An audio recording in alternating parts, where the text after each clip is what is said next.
Take a look at this equation on your top left and this Bode plot of phase and magnitude on top right and bottom. Now let us rewrite this equation as this.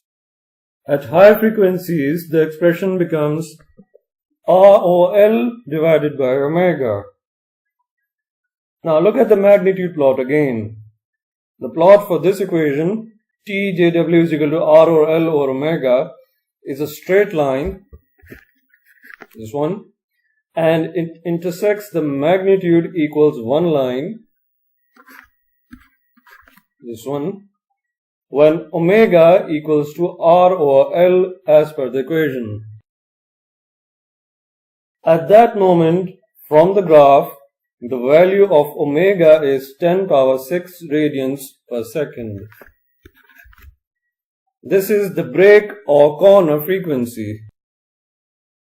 At this point, the true value of Tj omega is 0.707, as you can see on your screen. You can also see it here on the graph. That is why this frequency is also called the 0.707 frequency. At this frequency, the real and imaginary parts of the function are equal. Taking the value in decibels, we see 20 log 0.707 is minus 3 dB. So, this frequency is also known as 3 dB frequency. It is special because the magnitude curve begins to dip after this frequency, as you can see from here, in the low-pass filters.